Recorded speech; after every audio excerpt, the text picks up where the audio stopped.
இனிமே கண்ணை மூடிட்டு கடலை எண்ணெய் வாங்கலாம்.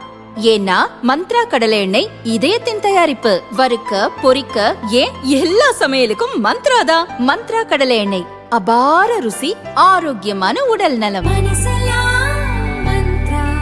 ரொம்ப டயர்டா இருக்கு. இயற்கையான டேட்ஸ், பாதாம், பிஸ்தா, கேஷு அண்ட் ஹனி கொண்டு தயாரிக்கப்பட்ட லயன் டேட் நட் பைட்ஸ்.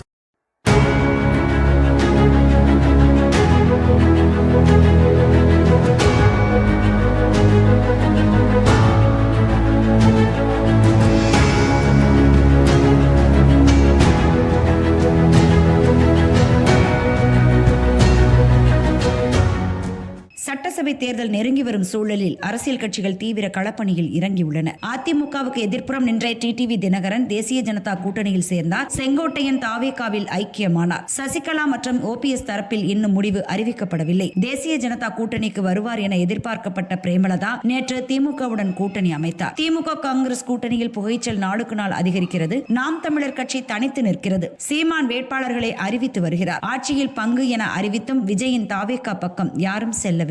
அதிமுகவில் இணைய தயார் என முன்னாள் முதல்வர் பன்னீர்செல்வம் அறிவித்தும் அதிமுக செவிசாய்க்கவில்லை. இந்த சூழலில் திமுகவுக்கு ஆதரவாக கருத்து கூறி வரும் அவர் மீண்டும் அப்பக்கம் செல்வதை உறுதிப்படுத்தியுள்ளார்.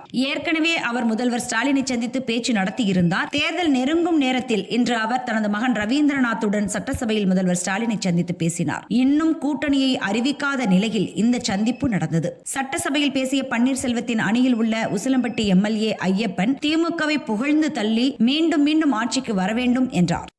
காலையில் அனைத்து தாய்மார்கள், தமிழ்நாட்டில் இருக்கின்ற அனைத்து தாய்மார்களும் தங்களது குழந்தைகளுக்கு சுட சுட உணவு கொடுப்பார்கள் என்பது கிடையாது. அந்த குழந்தைகளுக்கு ஒரு தாயாக இருந்து அந்த பள்ளிக்கு வருகின்ற, அந்த ஆரம்ப பள்ளிக்கு வருகின்ற அந்த பிஞ்சு குழந்தைகளுக்கு தாயாக இருந்து சுட சுட உணவு வழங்குகின்ற நமது முதல்வர் அவர்கள் அந்த காலை உணவு திட்டத்தை வழங்கி இருக்கின்றார். அந்த காலை உணவு திட்டம் வழங்குகின்ற அந்த திட்டம் என்பது எந்த தேர்தலில் ஓட்டு போடுவதற்கு அந்த திட்டத்தை கொண்டு வந்தார் நாம் சற்று சிந்தித்து பார்க்க வேண்டும்.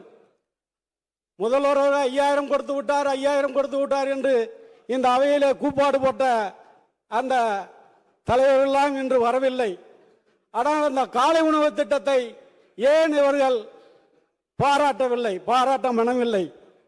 அப்படிப்பட்ட திட்டத்தை கொண்டு வந்த நமது முதல்வர் அவர்கள், புரட்சி தலைவர் எம்ஜிஆர் அவர்கள் எப்படி சத்துணவை பற்றி இன்றும் பேசுகிறோமோ நாளையும் பேசுவோமோ, அதுபோல இந்த காலை உணவு திட்டத்தை தமிழ் சமுதாயம் இருக்கும் வரை நமது மாண்புமிகு தமிழ்நாடு முதலமைச்சர் அவர்களை பாராட்டிக் கொண்டே இருக்கும் என்று இந்த நல்ல நேரத்தில் மாண்புமிகு முதல்வர்களை பாராட்டுவதோடு, மாண்புமிகு பேரவைத் தலைவர்களே, கடந்த டிசம்பர் மாதம் ஒரு அரசாணை வெளியிடப்பட்டது. அந்த அரசாணை மதுரை, திண்டுக்கல், தேனி 3 மாவட்டத்தில் உள்ள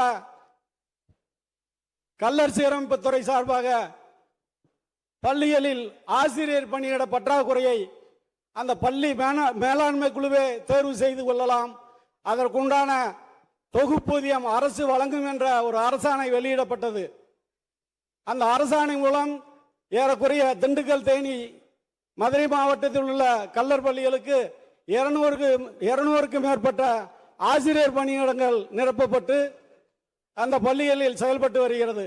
எனவே அந்த பள்ளி மாணவர்கள் சார்பாகவும் எனது தொகுதி மக்களின் சார்பாகவும் நான் மாண்புமிகு முதல்வர் அவர்களுக்கு நன்றியை தெரிவித்துக் கொண்டு, மாண்புமிகு பேரவைத் தலைவர்கள் நாங்கள் எப்பொழுது கைதூக்கினாலும் உடனே எங்களுக்கு அந்த பேசுகின்ற வாய்ப்பை வழங்கிய மாண்புமிகு பேரவைத் தலைவர்களுக்கு எனது தொகுதி மக்களின் சார்பாக நன்றி தெரிவித்துக் கொண்டு, வருகின்ற தேர்தலில் மீண்டும் வெற்றி பெற்று தமிழகத்தின் முதல்வராக நமது மாண்புமிகு தலைவர் மு.க. ஸ்டாலின் அவர்கள் வர வேண்டும் என்று புரட்சி தலைவர் எம்ஜிஆர் ஆசியோடும் புரட்சி தலைவி அம்மா ஆசியோடும் மீண்டும் மீண்டும் வர வேண்டும் என்று இந்த நேரத்தில் நான் அவர்களை வாழ்த்தி, எங்கள் அண்ணன் ஓபிஎஸ் அவர்களின் வாழ்த்துக்களோடு நான் நன்றி கூறி எனது தொகுதி மக்களுக்கு நன்றி கூறி விடைபெறுகிறேன். நன்றி, வணக்கம். ஸ்டாலினுடன் சந்திப்பு தொடர்பான விளக்கத்திலும் திமுக மீண்டும் ஆட்சிக்கு வர வாய்ப்பு என ஓபிஎஸ் கூறியுள்ளதால் அவர் திமுக கூட்டணியில் ஐக்கியமாகலாம் என அரசியல் விமர்சகர்கள் கூறுகின்றனர். 5 ஆண்டு கால திராவிட முன்னேற்ற கழகத்தினுடைய ஆட்சி இன்றைக்கு சிறப்பாக நிறைவு பெற்றதன் காரணமாக மாண்புமிகு முதலமைச்சர் அவர்களுக்கு சந்தித்து அவருக்கு என்னுடைய வாழ்த்துக்களை தெரிவித்து வந்திருக்கிறேன். உங்களுடைய ஆதரவாளர் வந்து உள்ள பேசும்பொழுது எம்ஜிஆர் ஜெயலலிதாவுடைய ஆட்சியோட மீண்டும் ஆட்சி தொடரும் அப்படின்னு சொல்லியிருக்காரு. ஐயப்பன் வந்து சொல்லியிருக்காரு. இதுக்கு உங்களுடைய கருத்து என்ன? எம்ஜிஆர் ஜெயலலிதா ஆட்சியோட இந்த ஆட்சி தொடரும், திமுக ஆட்சி தொடரும், முதலமைச்சராக ஸ்டாலின் மீண்டும் வருவார்னு சொல்லி ஐயப்பன் பேசியிருக்காரு. நீங்களும் உள்ளதா இருந்தீங்க. அவருடைய வாழ்த்துக்கள், அவருடைய எண்ணம், செயல்பாடு தமிழக மக்கள் இன்றைக்கு என்ன நினைத்துக் கொண்டிருக்காரோ அதை அவர் சொல்லியிருக்கிறார். பொதுவான கருத்து இன்றைக்கு இருக்கின்ற அரசியல் சூழ்நிலை, கடந்த 5 ஆண்டு கால ஆட்சியினுடைய நிலை, அவர்கள் இந்த நாட்டுக்கு செய்த அந்த சாதனைகள், இவையெல்லாம் மக்களுடைய மனதில் ஆழமாக பதிந்திருக்கிறது. மீண்டும் ஆட்சிக்கு வரக்கூடிய வாய்ப்பு திராவிட முன்னேற்ற கழகத்துக்கு இருக்கிறது.